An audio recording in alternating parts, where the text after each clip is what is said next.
जिंदगी ने मुझे सिखाया कि हमारी खामियों से ज्यादा हमारी खूबियों की वजह से हमें नापसंद किया जाता है। हर नाकामी के बाद कामयाबी हासिल होती है, बशर्ते कि मायूस ना हुआ जाए। जो लोग अपने मुखलिस रिश्तों को छोड़कर यहाँ वहाँ रिश्ते ढूंढते हैं, इनको आखिर में खुद के जैसे ही लोग मिलते हैं। कोशिश करें कि आप कभी भी किसी की तकलीफ की वजह ना बने, क्योंकि यह कुदरत का कानून है। अगर आपकी वजह से कोई तकलीफ में होगा तो सुकून आपको भी नसीब नहीं होगा। जब आप किसी इंसान का मिजाज परखना चाहें तो इससे मशवरा लें। आप इसके मशवरे से इसका इंसाफ, जुल्म, नेकी और बदी सब जान जाएंगे।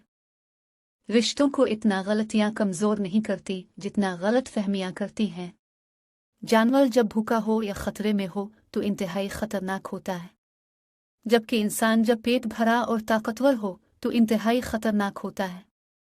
जो इज्जत और प्यार तुम्हें दूसरों से मिलता है वो हकीकत में तुम्हारे ही अखलाक का तोहफा है।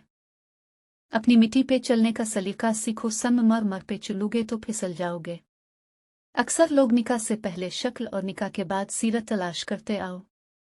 इंसान को दो चीजें कमजोर बनाती हैं, दोस्ती से कोई उम्मीद और दुश्मनी से डर।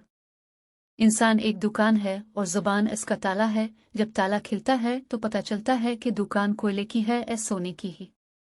इबादत कोई दलील नहीं, मुआमलात से पता चलता है कि खुदा का खौफ है कि नहीं।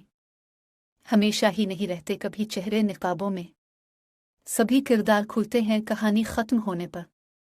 बेकार है वो इल्म जो काम करने का सलीका तो सिखा दे लेकिन जिंदगी गुजारने का सलीका ना सिखाए। अगर वजीफा पढ़ने से मसाइल हल नहीं हो रहे तो किसी का वजीफा मुकर्रर करके देख ले।